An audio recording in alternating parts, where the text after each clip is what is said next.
Crave was conceived as a way to deliver our strong educational mission and our membership's desire for their continued learning.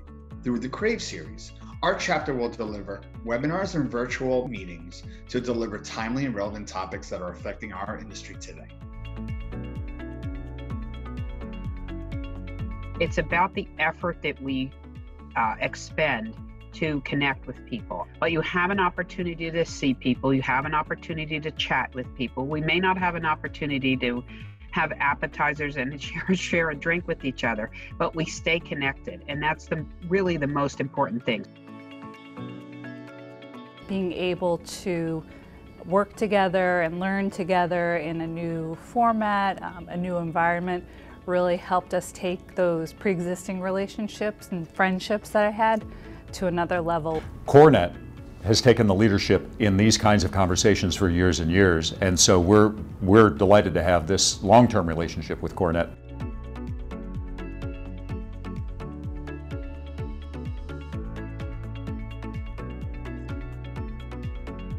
I found the CoreNet to be a great community of dedicated real estate professionals, and what it means to me is it gives me a wider network of people with whom to share ideas, to derive the best learnings, to test and experiment with things that I'm working on.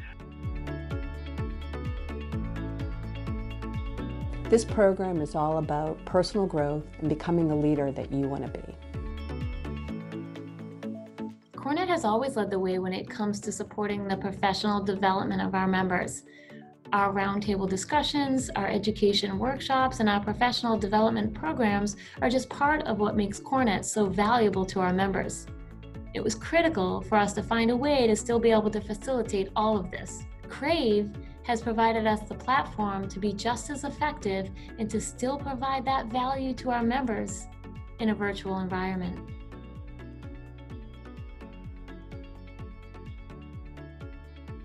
CoreNet not only provides a platform for different groups to come together regardless where you come from in terms of organization, but really help each member to feel like they belong in this organization.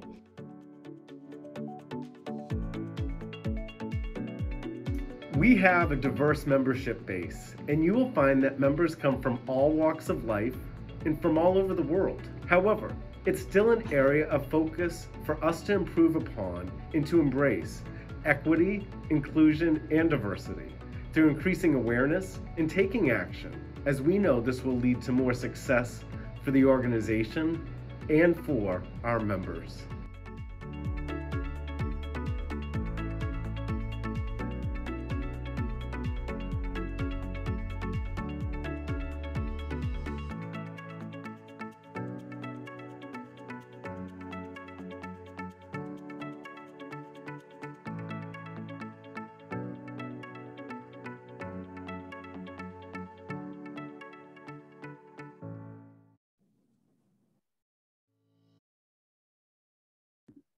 Good afternoon, everyone. My name is Jill Blanco, and I help manage CoreNet New England along with our executive director, Karen Hood.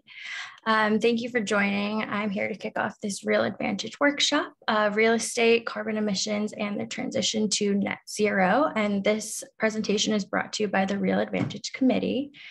Today's presentation will cover the basics of GHG accounting, GHG mitigation measures, goal setting, and some specific initiatives that are advancing Boston Properties' progress towards carbon neutral operations. Before we get started, I do want to share a few things. This is a meeting and all attendees are on mute. And we'll go to our agenda. So these are the opening remarks. We'll introduce the presenter, we'll have the presentation, and we'll leave some time at the end for Q&A. This meeting will be recorded and will be shared on the CoreNet New England YouTube channel following the event. If you have any questions at all during the event, you can enter those into the chat. I'll be watching it throughout, or you can raise your hand during the presentation. And be sure to stay up to date on all CoreNet New England news, events, and updates through our social media channels. If you want to take a moment now to take a photo of the QR codes, you can find us on Instagram, Twitter, and LinkedIn. We have some upcoming events, the annual ski trip and the webinar Leading from Within, DEI Leadership and Implementation with Dr. Kenita Mosby Tyler. And all of our events would not be possible without our sponsors. So I want to thank them, the corporate partners, platinum sponsors, gold sponsors, and silver sponsors. So now I'm happy to introduce Gabrielle Harvey, Senior Vice President with JLL. Hi, everyone. Welcome. We're so excited to be here today. I am on the Real Advantage Committee and then recently joined the CoreNet board. I'm excited to introduce Ben Myers, Vice President of Sustainability at Boston Properties. I've really gotten to know Ben over the last couple of months as we're working on what I believe is the first ever repositioning of an asset to be carbon net neutral. And so I'm really excited for you guys to learn from him. He's very smart, but even more importantly, very creative in the way that he thinks. So he's really at the forefront of this transition to net neutral. And we're seeing more and more that clients aren't just asking for it, they're requiring their companies requiring carbon emissions to be net zero. So excited to introduce Ben. Ben, I'll pass it over to you. Great. So I'm going to take a second just to get my screen share going. And we should be, let's see. Can you see that now? We good? All right, excellent. All right, so thank you, both of you, for the kind words and introductions. I'm Ben Myers. I represent Boston Properties, and I'm thrilled to be joining you, even though we're remote today, to talk about a very important focus area for our entire industry on carbon emissions and the transition to net zero. Just last week, we saw the SEC propose a rule that requires now disclosures on climate risk and greenhouse gas emissions. And that's going to, I think, be very transformative for many large public and private real estate organizations, which is combined with a lot of other factors and drivers that I'm going to cover today at a high level. I have a lot of content. Really what I want to do today is leave you with some of my perspectives at Boston Properties and some of the work we're doing to really catalyze and advance this transition. So without any further ado, I'm just going to jump into it. A little bit about Boston Properties. I'm sure many of you are familiar with the company. We're an owner, manager, and developer of commercial Class A office, primarily with a growing life science focus and a residential portfolio. 201 properties, 52.8 million square feet. We just entered the Seattle market, but we've been in markets like Boston, New York, San Francisco, DC, and Los Angeles for quite some time.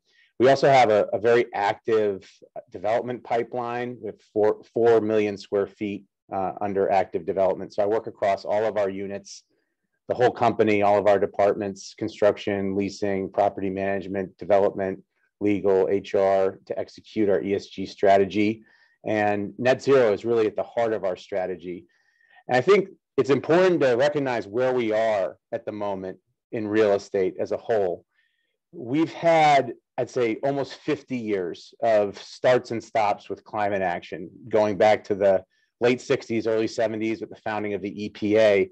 But it really was around the year 2000, the first decade, 2000 to 2010 of this millennium, that we really started to define what is a green building. We saw the LEED standard come out, and there were some early innovators and thought leaders on what is green, what does a green building mean, how do we define it, how do we measure and quantify sustainable high performance buildings. And so it was very early stages. I think my first green building project was 2005. I was a senior at UMass Amherst, and I had the great fortune to design, as a civil and environmental engineer, a conceptual office building. And I was just completely inspired to be a force for good in the real estate community from that experience.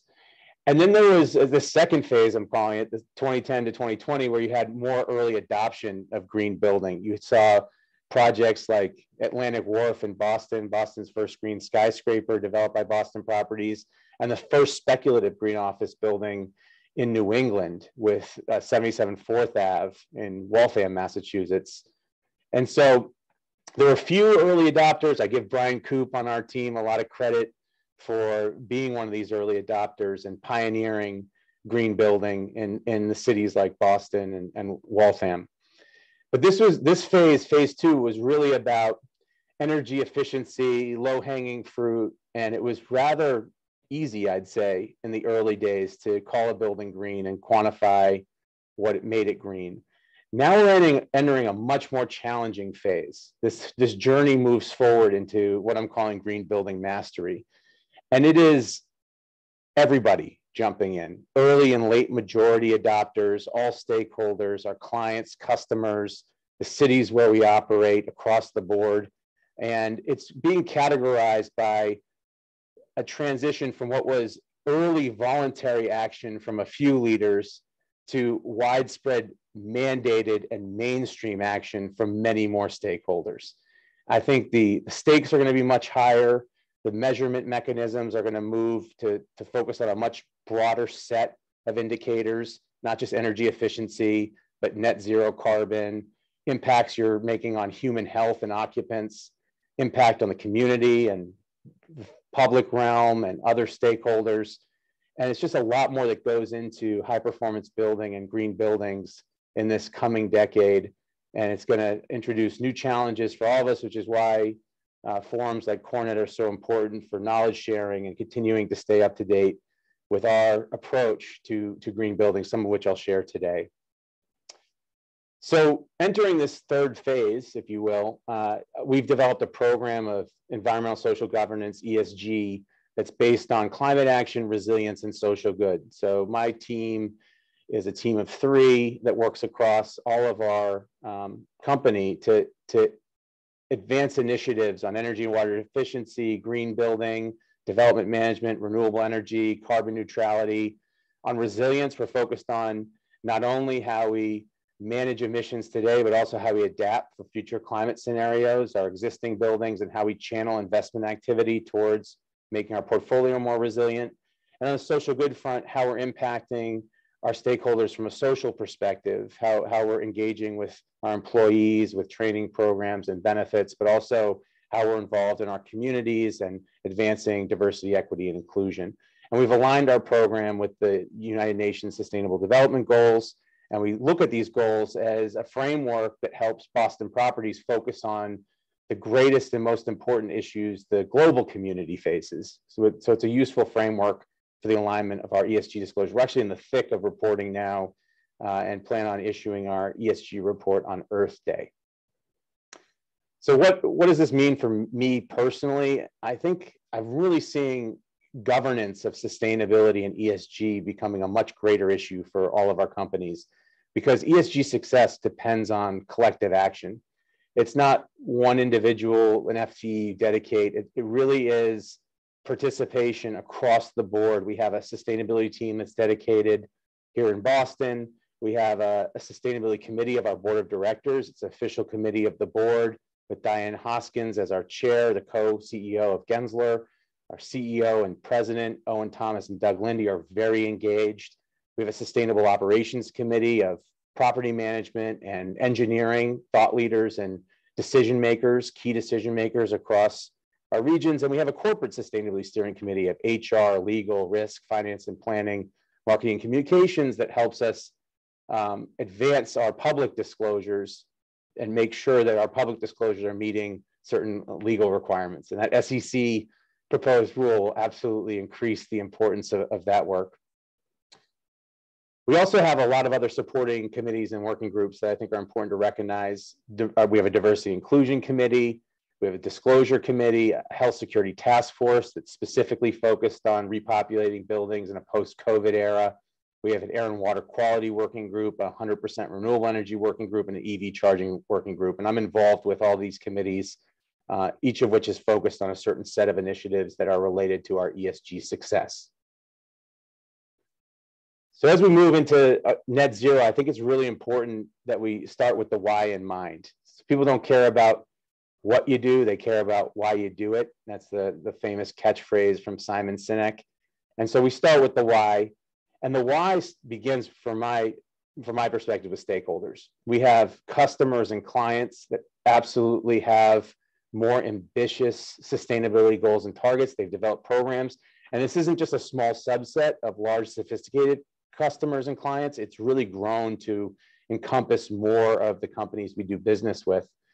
Our investors from early on, actually a major catalyst of adding myself as the first FTE leading ESG and sustainability was an investor focus on energy efficiency and disclosure to the Global Real Estate Sustainability Benchmark Assessment, GRESB, and a bunch of other questions we were fielding from investors. And we see every year more interest from investors. ESG and sustainability aren't a sidebar or a secondary topic we discuss with our investors. It's a primary topic and a primary focus of theirs. We also have employees that want to be working for a company that's doing well by doing good. And by focusing on issues like climate change, we show that BXP is here and it has purpose, and we're focused on driving positive outcomes environmentally and socially. And our employees are really excited about the ESG work we're doing. I just gave a town hall to our entire company last week, and the engagement has just been phenomenal. Lots of questions, lots of interest, and people want to know how they can participate. Finally, the communities, and we operate in leading progressive communities like Boston and New York and LA and San Francisco and DC, and all of these communities have very aggressive reduction targets that I'll address in a moment. The other why is just the simple fact that if we do not mitigate greenhouse gas emissions, we are going to face a very scary climate future. With no climate policies by the end of the century, it's estimated that we'll see mean surface temperatures rise around 4.1 to 4.8 degrees Celsius. Now, we have a set of current policies that could constrain that temperature rise to 2.8 to 3.2 degrees Celsius, but all the climate scientists are sounding the alarm bells that if we hit over 2.8 to 3.2, we have a very, very fraught future ahead. So the goal is to bring the rate of emissions down to a level in the near term, say over the next decade, which puts us on a pathway to 2 degrees C, 1.5 degrees C if we can. And that's what the Paris Agreement is all about. What can we be doing, and how can real estate contribute to keeping global warming on this 1.5 to 2 degree pathway? And what that means is rapid decarbonization. The built environment is a huge share of global carbon emissions. I don't think this is a surprise to anybody tuning in, but building operations account for about 28% of global greenhouse gas emissions, and building construction another 10%. When I talk about operations, I'm talking about energy, electricity, gas, and steam. And when I talk about building construction, it's concrete, steel, and other materials. Think about supply chain. Another term you'll hear a lot is embodied carbon for this scope 3. So we'll get into the scope 3 and embodied carbon. This is one diagram that I find very useful from the Greenhouse Gas Protocol that lays out the 3 scopes. If you haven't become familiar with these, the Greenhouse Gas Protocol is a really useful document and framework for thinking about greenhouse gas emissions. Scope 1 emissions are direct emissions, primarily for office buildings. It is natural gas combusted on site for central boiler plants. It also may be diesel in gensets, but that's a very small amount of annual use. So really it is natural gas. On scope 2, we're talking about electricity procured from the grid, and we're also talking about steam. And steam is a major source of emissions for portfolios like ours that are CBD, large towers connected to district thermal systems. Scope 3 category is very broad. And one of the comments you'll see in response to the SEC proposed rule is, what is scope 3? How is it measured? It is very ambiguous, and the tools for measuring and defining what's included in scope 3 are still in a very early stage. So a lot of the concern that you'll see from public companies in response to the SEC rule is going to be focused on the scope 3 emissions disclosure requirements, which include everything from embodied carbon, which I mentioned, the emissions associated with construction materials, to business travel and commuting, and leased assets where owners, developers may not have operational control, et cetera. But for every business, every industry, really every entity is going to define scope 3 slightly differently. So that where scope 1 and 2 are fairly well understood real estate. For our portfolio in 2019, just to give you a sense, Scope 1 emissions were about 12,400 metric tons of carbon dioxide equivalent. That's a standard unit measure for Scope 1 emissions. Scope 2 emissions, 196,000. On the left, this pie chart shows that electricity was about 78% of our total Scope 1 and 2 emissions, with steam contributing 16%, and Scope 1 emissions is about 6% of what remains. So these emissions are calculated using the quantity of energy consumed and factors from a database called eGrid, and that gets updated. It's measured, and it's an agency of the federal government. So we reference eGrid subregion factors to calculate electricity emissions, and then there are other emissions factors for steam and gas that are provided by EPA.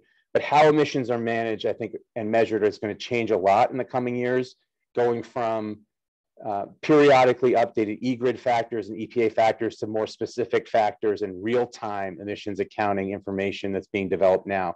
Huge area of focus for those who are really geeking out on emissions is how do we get more accurate measurement in real time of what the grid is actually doing versus these surveys and stale data that we're using today.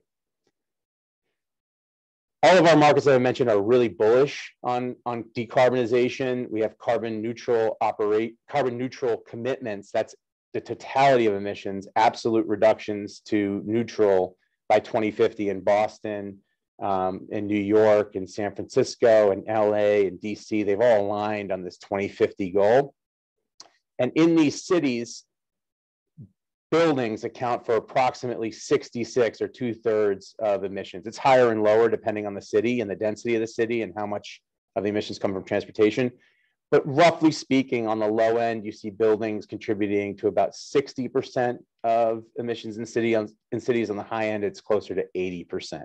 So buildings have become a key policy focus for policymakers in these cities where buildings account for so much of their emissions, and they have targets of getting to zero. And so the regulatory landscape as a result is changing quickly. We've seen code updates go from the ASHRAE 90.1 2013 to ASHRAE 90.1 2016. That's the 2018 International Energy Conservation Code that happened in 2020. And we expect in 2022 into 2023, we're going to see the first new opt-in stretch codes in markets like Massachusetts that look very much like a net zero code. So these codes will effectively make adding gas to projects very challenging. Adding on-site Scope 1 emissions may be near impossible. And there's certainly going to be a lot of changes for office in particular in the facade, the window-wall ratio, more insulation, different methods of heating and cooling with high performance HVAC like DOAS systems and chill beams. I think are going to become much more standardized. All of these regions, I don't have time to go through all of it, have new requirements and building performance standards that are coming to bear on commercial real estate practices and operations. I think some of the big ones that I'd point out are the adoption of Local Law 97 in New York City, which I'm sure many of you are familiar with. More recently, BERDO 2.0 in Boston that sets caps for greenhouse gas emissions over different compliance periods. The first compliance period starts really in 2025 based on a 2024 calendar year performance, and buildings that are above the allowed carbon cap and on an intensity basis, which is measured in kilograms of carbon dioxide per square foot, are subject to fines. So those fines, which exist in Local Law 97 in New York, and BERDO 2.0 in Boston, are going to cause a lot of compliance related focus from building owners in particular. And we already see a lot of that. Cambridge is also has proposed a natural gas ban, which stalled, but they have a new building energy use disclosure ordinance amendment that is potentially highly impactful in terms of setting caps and establishing compliance payments if buildings don't meet certain reductions. First, it was 2050, and now they're trying to amend that limit to 2035. So they're looking at net zero by 2035 for the built environment based on a markup from city councilors we received last week. And that's something we are working on at the moment. So a lot of movement, a lot of regulation, and this speaks to that phase 2 to phase 3 change I'm talking about.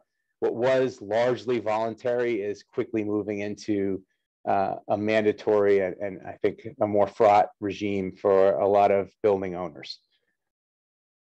Some positive outcomes we received from being a leader in ESG and sustainability. We set a science-based target and we got a whole lot of attention for that. We were the first office company in North America to set a science-based emissions reduction target, meaning our emissions rate of reduction is aligned with the rate necessary to keep temperature increases below 1.5 degrees C. We were the first company in North America to do that in the office sector.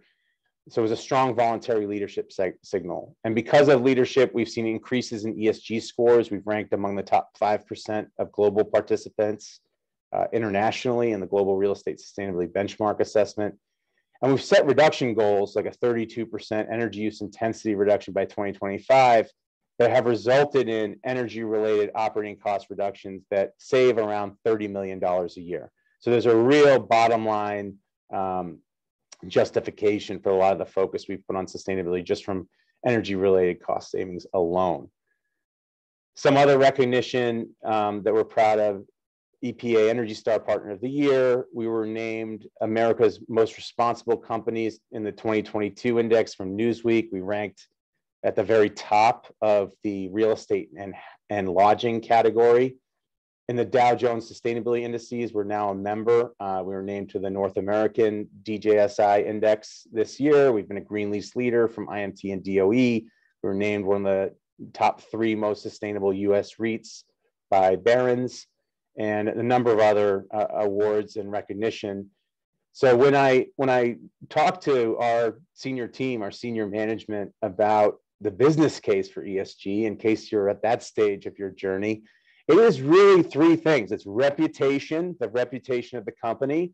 It's alignment with stakeholders, employees, investors, community members, our customers and clients, and it's operational excellence. And I strongly, strongly believe the best buildings in this flight to quality, which we're seeing right now at the moment, are going to be buildings that have a really robust sustainability story. And that is going to drive, I think, the whole narrative around great space and place, sustainability and health. So a little bit on net zero. First principle is that when there's a scoreboard, people play differently. I've always believed that when you don't keep scoreboards, people aren't as aggressive. You want to celebrate success. You want to highlight and create competition. And you also want to shame underperformance from time to time. That is a tactic. I don't want to say that's not a tactic. So we keep a lot of data management systems in place and maintained. We have a very strong relationship with Hatch Data, where we have real-time commodity metering at 250 commodity meters across our portfolio. We have a relationship with Senseware we press released a couple of months back, where we're installing IAQ sensors now, 500 of them across 40 buildings that are going in to do real-time monitoring of carbon dioxide and fine particulate, VOCs. We also have a relationship with Nantum, a company of prescriptive data, looking at real-time performance and fault detection, doing more analytics of many more points in our buildings. We do performance scoring and benchmarking and Energy Star certification using EPA Portfolio Manager. We also are members of the United States Green Building Council, and over half of our portfolio is certified at the highest LEED Gold and Platinum levels. I mentioned GRESB. I also mentioned reporting is a much bigger burden than it was several years ago. And we work with a company called Measurable to benchmark and track a lot of our energy, water, and waste data. We align our reporting with the Global Reporting Initiative and do an annual disclosure that's GRI aligned. We also have a lot more of those indicators going into our 10K, so they're filed with the SEC. We align our SEC filing with SASB, the Sustainability Accounting Standards Board, and we also align those filings with the TCFD, the Task Force on Climate-Related Financial Disclosures. So the alphabet soup is very chunky in sustainability work. Other scoreboards we keep are public sustainability goals. We've set goals since 2015 for energy, greenhouse gas emissions, energy greenhouse gas emissions, water, and waste. We have a new building certification goal that we announced. These goals are all against the 2008 base year. So one of the key steps companies are making, some that haven't done it, some that are just getting into it, is just where do you start? And it's collecting data to establish a base year. A lot of companies haven't done that. We've had data going back to 2008, so it lets us track progress against that base year. And when we look at our reductions, we had about a 27% reduction in energy use intensity pre-pandemic. Now, the pandemic has caused a reduction in occupancy. That's no secret for office buildings. So we're really measuring everything off pre-pandemic for the time being in terms of taking credit for our goals. But pre-pandemic, we're a 27% reduction in energy use intensity and over 70% reduction in greenhouse gas emissions intensity. That's scopes 1 and 2. Some of the other goals we have are the science-based emissions target I mentioned that sets a goal for scope 3, a 14% reduction, and the water, waste, and building certification goals, which are all measured. Water is on intensity basis. And in 2019, we cut our water use intensity down to from 19.3 gallons per square feet down to 13.6 gallons per square foot. And that's we have a goal of reducing water use 30%. We have a waste diversion target of a 60% diversion. So that's 60% of our total waste by weight going to recycling or compost. And we're at about 55% diversion rate today. And we have a green building certification goal. So certifying properties under LEED EB, LEED, Energy Star, and or Fitwell. And we want to have 87% of our portfolio certified by 2025 under one of those 3 rating systems, or 2 or 3 of those rating systems. Carbon neutral operations, the company has set very strong ambition. We have a carbon neutral operations goal of 2025. So by 2025, we want to have driven what you see here, the light blue line, down to 0. The light blue line is carbon use, or carbon intensity rather, and that's measured in kilograms of carbon dioxide equivalent per square foot. We're at about 1.9 today. The dark blue line is energy use intensity, and that's measured in kBTU per square foot per year. And that's down to 55. Now we have a goal of 64.7 that I think we're going to smash by 2025. That's the 32% reduction. So about a third of our total greenhouse gas emissions reduction from a 2008 base year by 2025 will come from energy efficiency. And that's a variety of projects: lighting, central plant improvements, variable frequency drives, chillers, the use of hatch data I mentioned, and real-time monitoring, and a big focus on making sure that we are reducing energy use year over year and improving CapEx. So we spend about 11 cents on the low end to 18 cents per square foot per year on energy conservation measures. Renewable electricity is the second piece. We have a goal of 100% renewable electricity by 2025, and I'll talk about some tactics there. Electrification, advancing electrification, certainly on new development, but also considering shifting from gas-fired systems to all electric systems at end of useful life. I'd say that's a real challenge for the industry at the moment for a variety of reasons I'll mention in a moment. And then carbon offsets. And we really don't want to have to do too much carbon offsetting. This is a waterfall chart of all of the strategies we have. I mentioned energy efficiency. We think from a 2019 base, we can achieve another 10% efficiency. So the 10% energy use intensity reduction. The grid is the next component. The grid is going to get greener over time. And so another 7% comes from a greener grid. We have existing green power commitments that we've made that contribute another 41% reduction, and then new green power commitments, another 22% reduction. And then the offsetting, as I mentioned, is about 20% of the reduction from 2019 to get to our 0 level of scope 1 and scope 2. So before I talk about a specific project, I want to mention, net zero carbon. We should define it.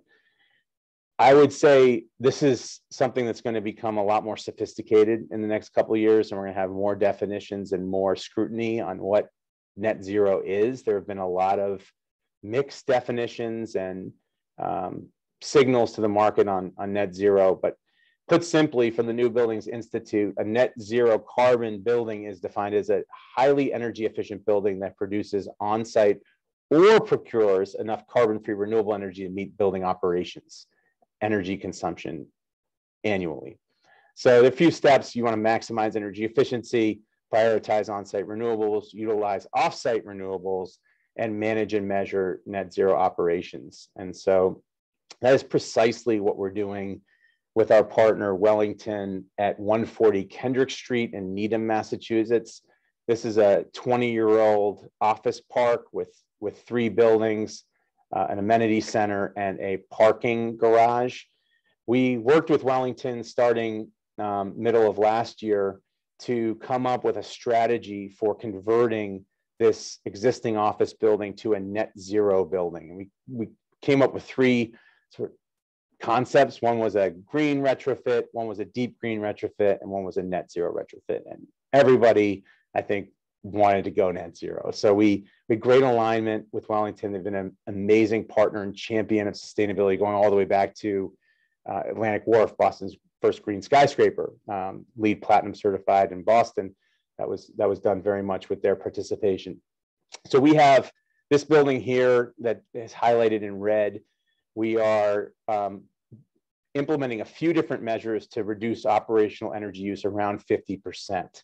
So we have existing air handling units that are going to be removed and replaced with more efficient air handling units that use a modern heat recovery technology called Superblock.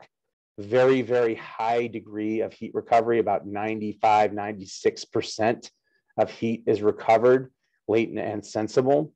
So that's a big step for this project. We're also electrifying all these systems. So we will decommission the gas service and implement a variable refrigerant flow system, basically a fancy name for a mini split with condensing units, to use these condensing units on the roof to provide all electric morning warm up for the property. And we are going to put solar on the roof and solar on the garage, about 1.1 megawatts. And the solar energy that we generate on site annually will provide enough energy for building A. So we will balance the energy consumption with the energy generation within the boundary of the site. Very critical piece of this project is making this building as tight as possible. So there's a lot of investment going into the facade. We're able to maintain the windows and maintain the exterior, but we're stripping the interior of the facade, and we're insulating the walls to about an R30 level and the roof to about an R30 level. So it'll be much tighter, much more thermally insulated facade than it was when it was conceived about 20 years ago. And that drives down our energy use intensity. Today, we're modeling actually lower than the 35.4 that's shown here on the far bar to the right. We're down to about 32, 33, and we're working very closely with Eversource and their net zero program to prove out and measure and verify net zero achievement. So this is one of the energy models showing the existing condition and a variety of ECMs that get us to this 35 level. But as I said, we're closer to 33, 32. And the big step down that we found was allowing the nighttime temperature to set back a little bit lower than we would normally. So I think we're modeling about 64, 65 degree setback. We're going to let the building drift to 60 degrees overnight. And that makes a big difference. I will highlight that net zero is really a tenant landlord collaborative effort. And we like client landlord, but it is tenant landlord collaborative. We have green lease language in all of our leases that allow us to collect and monitor data, energy use data from our tenants. We have a commitment with Wellington to achieve LEED Zero certification. There are a few different methods of certifying carbon neutrality or net zero. Another one I like is the International Living Futures Institute, ILFI. They have a zero carbon certification. I would be lying if I said we weren't also looking at that. It's a great program. We have a tenant commitment to share data. We're going to certify everything. And there are transportation related offsets required with LEED Zero that we're going to work with Wellington on. There's also a very, I'd say, advanced exhibit in the lease on the fit up requirements with lighting, power density, plug load density, controls, and ventilation commitments that we're both making, frankly, for this project to achieve net zero. We're going to add the IAQ monitoring this project. So not only are we going to be providing net zero operations, but we're also going to be making sure with real-time monitoring that air quality is very good. And that's important because a lot of times buildings have become more efficient by compromising on air quality. They've cut down and choked down ventilation to reduce conditioning energy, which is not good for the lives inside. So we'll have the monitoring to assure that air quality is good. We'll have also the solar and storage. I didn't mention the storage in my remarks, but there is a storage system.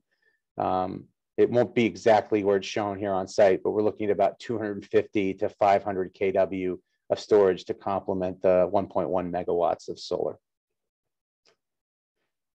So very exciting project. There's also a sharing of cost premiums with the tenant, and you know, Wellington's been an amazing partner. It really wouldn't be possible without alignment between client and developer owner.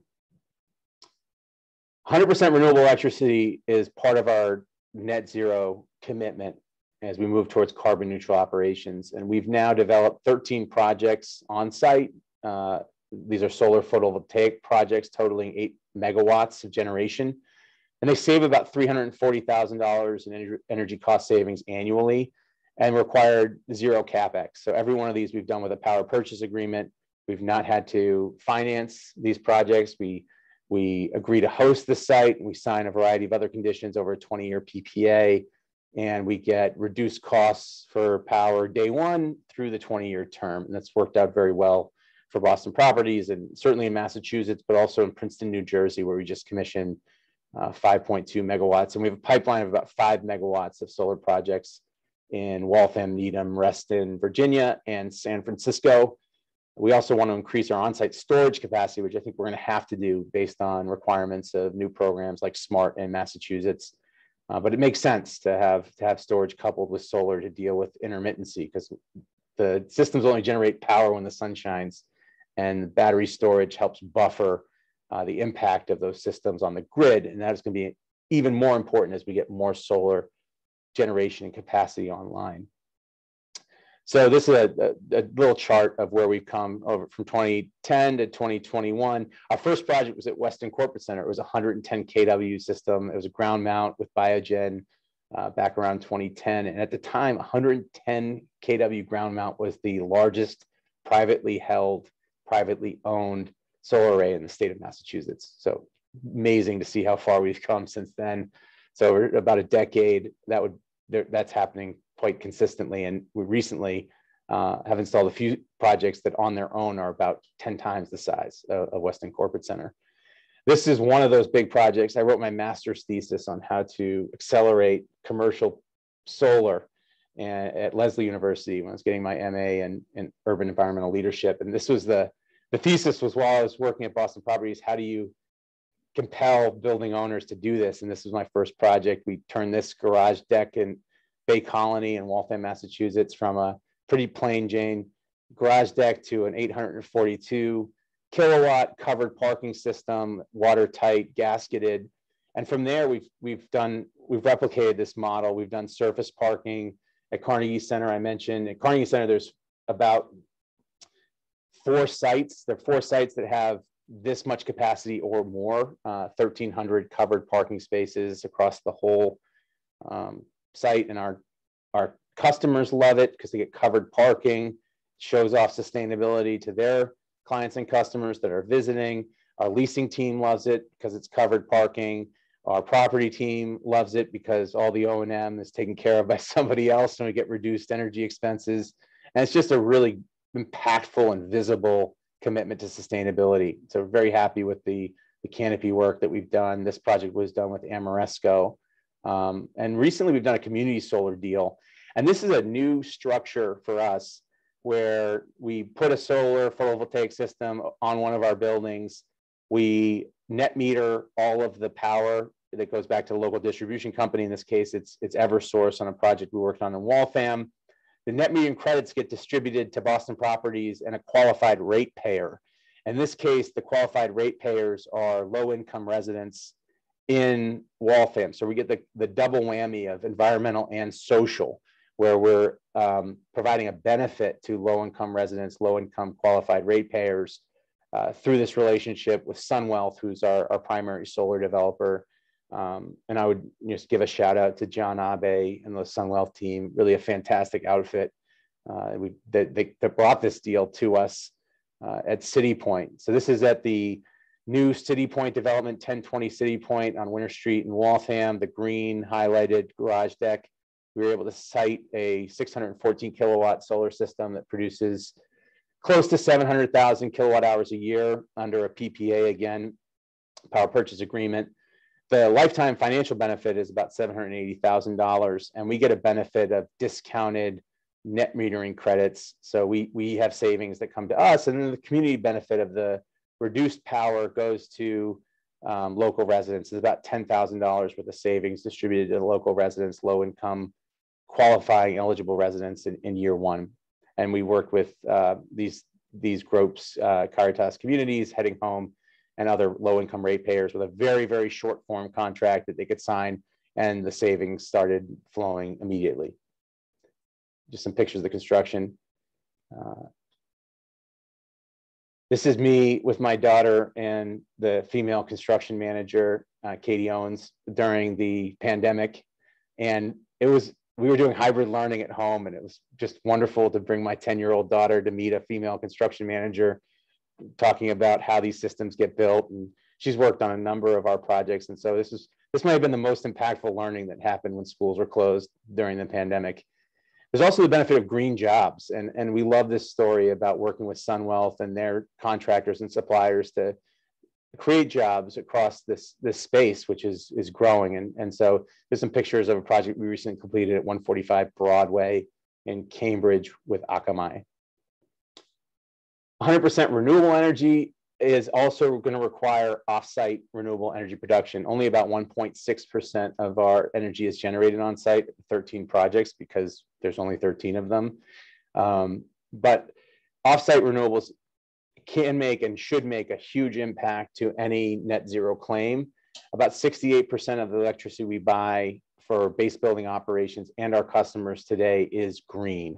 And we have a goal of achieving, as I said, 100% by 2025.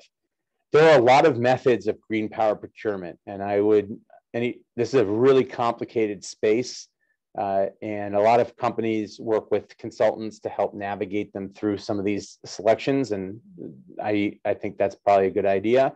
There are renewable energy certificates, there are green tariffs that you can opt into, there's on-site generation, like I mentioned with the solar PV, there's community solar options, and there are these virtual power purchase agreements that are being executed by companies like Apple and Facebook, and increasingly REITs. We've seen Digital Realty and Iron Mountain really get into these VPPAs that allow them to create large-scale renewable energy generation, like 100 megawatts scale renewable energy generation that is new capacity. So it's not that they're just buying a credit or a REC and they're papering the problem and buying their way out of it. They are causing additionality. So they're causing new capacity. And they can say, hey, were it not for our investment, this system wouldn't have been built. So when we look at all these options, we consider the environmental impact. Is it low, medium, high? What's the cost effectiveness, low, medium, high? And the visibility and reputational impact. So I have this matrix here to leave with you. And I'd say that these virtual power purchase agreements are super exciting. We are in the process of hunting for the right VPPA opportunity for Boston Properties. And this, I expect, will be a significant contribution to our net zero claims, large scale additionality.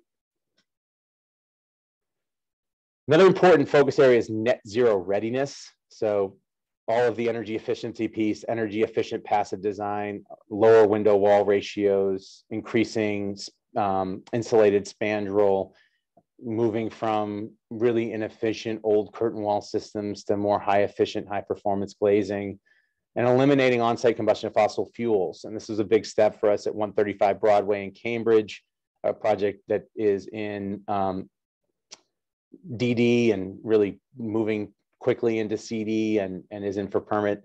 We are going to go all electric for these 460 units of housing in Kendall Square. So this will be our first major project that's going to use air source heat pumps and electric resistance boilers. And it's not without challenges. There are first costs associated with electrification. There are space and electrical distribution needs, particularly in colder climate zones. We haven't seen a huge impact of the switchgear sizing on this particular project, but one does wonder with scale whether the grid is ready and will there be reliability issues moving from thermal generation with natural gas and thermal generation primarily with natural gas and some fuel oil. You saw that the grid has been using a lot more fuel oil recently, the gas prices, but primarily natural gas. When you transition away from steam and natural gas, what does that mean for electrical reliability, where we'll have new wintertime peaks? And the real issue in colder climate zones like where we operate in Boston and New York is the morning warm up in the coldest days of the year with greater electrical demand. Will that become the peak day and the peak hour? And will there be constraints and brownouts in the wintertime, which is a scary thought? And then you also have the compounded impact of transportation electrifying. So EVs are going to add a lot more load on the grid. So there's going to be a ton of investment required in transmission, distribution, local substations, and buildings to electrify cities. And I frankly don't think the planning is going on that's necessary at the moment to prepare for the transition ahead. And that's going to be, I'm hopeful that there'll be more dialogue with utilities and local governments and building owners and developers on how we do this in a manner where we remain resilient, but also execute our decarbonization goals. I mentioned scope 3, and I just want to briefly mention embodied carbon here. This is a hot topic at the moment. When we talk about net zero carbon neutral buildings, we're typically talking about scope 1 and 2 emissions. These are the emissions associated with energy use. But there is a very large third category that has largely gone unexplored. But that's changing. That's absolutely changing. With an embodied carbon strategy, you're looking at the carbon and the greenhouse gas emissions associated with building construction. And these are the emissions from extracting, transporting, manufacturing, installing building materials on site. And so one thing we're doing now is on all new development, we're requiring life cycle assessment. We're following the LEED life cycle assessment methodology and requiring carbon measurement of all the major materials. And where I'm mostly focused is rebar, steel, and concrete, because there are methods of procuring lower carbon concrete, lower carbon steel that are emerging. And we want to learn and benchmark and baseline embodied carbon on our projects and explore what methods are available for reducing the emissions associated with building materials. This is an example of a baseline embodied carbon and optimization on a project that unfortunately is not ours, but they were able to achieve a 35% reduction. So we're doing a lot of education, internal stakeholder engagement, particularly with our development team on our embodied carbon strategy. And one area that I think is going to be a game changer over the coming years is this shift from structural steel, which has about 1.1 to 2.5 kilograms of carbon dioxide equivalent per kilogram associated with it. So think about that, 2.5 kilograms of carbon dioxide equivalent per kilogram of steel versus a CLT, a mass timber, cross-laminated timber member, which is closer to 0.5 kilograms of carbon dioxide equivalent per kilogram. So 1/5 the associated embodied carbon. So, and that we really need as an industry to advance expertise and adoption of mass timber. And that's something we're really focused on. We actually have a couple buildings right now where we're in conceptual design and looking at mass timber very seriously. And I know there've been a few announcements recently on some larger scale mass timber buildings. A lot of the issues with fire code officials and building codes are being resolved and have been resolved. And I think mass timber, cross-laminated timber construction has a lot of legs this decade. Finally, I'll say that greenhouse gas emissions management really isn't a anything like a process. It's a program, and you have to think about it like a program. If you're going to achieve net zero, there has to be management buy-in and a tone from the top. We have a great CEO, Owen Thomas, who's personally contributed $1 million to the Urban Land Institute to drive forward their net zero imperative. He's committed to making climate change a top priority, not only in his personal life, but also at Boston Properties. And Doug Lindy, who I work very closely with, is also very much committed to climate action and being a leader. You also need great sustainability and ESG governance across the enterprise. I mentioned all the committees I work with, and it's really as a collective action at BXP. I'm very proud and honored to lead it, but we have a lot of people working on advancing climate action and net zero. You need great data management systems, information technologies, and automation. And I think this is an area that's going to improve over the coming years, frankly. We still have challenges with sub-metering and data collection and split incentives that we need to overcome to get data flowing. We need to do more accurate measurement of greenhouse gas emissions. And I do think that these building performance standards, energy and carbon standards that are being introduced in regulation are going to drive a lot of that forward. Setting internal stakeholder goals, doing the training and education, making net zero a focus. We had, as I mentioned, we had a town hall last week where I presented this concept and others to our company again, and I'm in front of them. We had a 35-member summit yesterday for 2 hours with a lot of members of our Boston team here in the boardroom at the Prudential Center, with focused on net zero and a variety of other initiatives. Just continuing to make the messaging very clear to everybody who needs to be working and focusing on these issues. External stakeholder engagement, seeing a lot more customers interested in this, which is great. We're working with customers on green leasing and also on green power procurement. We have a lot of tenants now that want to know where their energy is coming from, how we're measuring it, and they want to be able to disclose to their stakeholders their emissions footprint, which includes their offices. So office has become part of their supply chain and necessary to address as part of their overarching sustainability strategy. Risk management, more on the climate risk, transition risk side. What happens if we don't reduce emissions? What will it mean for operating costs? What will it mean for reputational risk? And then product design, development, and marketing. So working across our development teams, our marketing and communications teams to tell a story about Boston Properties, who we are, what we mean. And hopefully you got some of that from my talk today. I'm leaving you with my email, and the deck will be posted, and I'm happy to take some questions. Now that was a lot of content fast. So I ran over time before. I didn't want to do that today.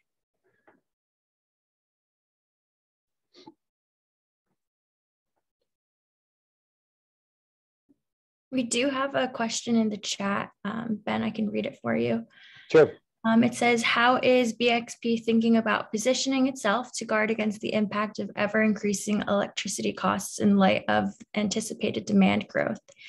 It just moved. And the impact of large grid infrastructure investments that are necessary to support load growth, but that absolutely will be recovered through rates. Yeah, so there will be a lot of rate cases that the utilities will be making to invest in transmission distribution for electrification. How are we guarding against it? I'm not sure we are at the moment. I mean, one thing we can absolutely do is, I should say, becoming more efficient is probably the number one way you guard against it. Reducing your peak demand is a big way to guard against added charges. So we do peak demand management and load shedding to avoid peak demand charges, which represent about 30 to 40% of our total bill. And then just reducing the amount of kilowatt hours we consume through better lighting, better controls, better central plants. And so we're really looking carefully at how we can continue to become more efficient. But I think you're right. There's going to be a lot of pressure on utilities to make investments that are going to be passed through to ratepayers, and that's something we're absolutely aware of. And thus far, we're in markets that energy is already very expensive, so it is a concern.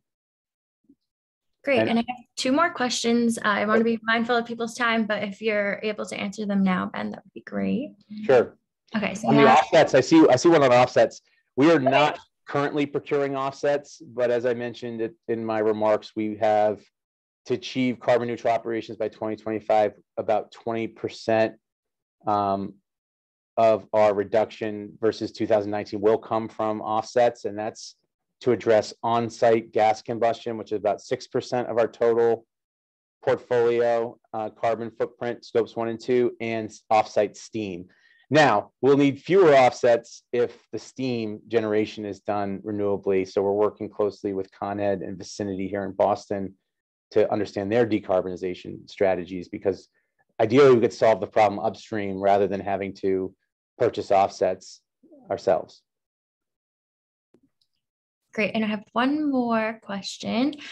With the limit on air source heat pump capabilities in colder climates, is Boston Properties allowing for gas-fired systems to supplement all electric systems? It's a great question. On lab life science, yes. So we absolutely need a hybrid approach. We will have a hybrid approach on lab life science. On the project I mentioned, 135 Broadway, we have no backup gas-fired systems. We're going all electric, all in. We are looking at the conversion of one project here in Boston that was through design development from a central plant, gas-fired plant, to all electric. And because of space constraints and air source heat pump requirements, we may need some backup gas for the coldest 10 days of the year. So the building will be carried by heat pumps the rest of the year, but for those coldest 10 days of the year, you may have backup gas-fired generation. Obviously, I'd like to see the gas-fired generation go away, but technically, economically, it may make more sense just to have gas for those super cold days. And you can reduce your Scope 1 emissions 80 to 90% and reduce the amount of heat pumps you need to install by a third with that gas. So it is compelling to think about hybridization while also reducing Scope 1 80 to 90%. Great, and I think that was the last question. So Ben, I just want to thank you for your time and for presenting today for CoreNet New England. I want to thank everyone else for being here today. And I also want to remind all CoreNet New England members that the end user registration for the ERS in June is open now. So you can register for that via our website. And that's it. So thank you again, Ben, and I will let everyone get on with their day. All right, cheers. Have a good one.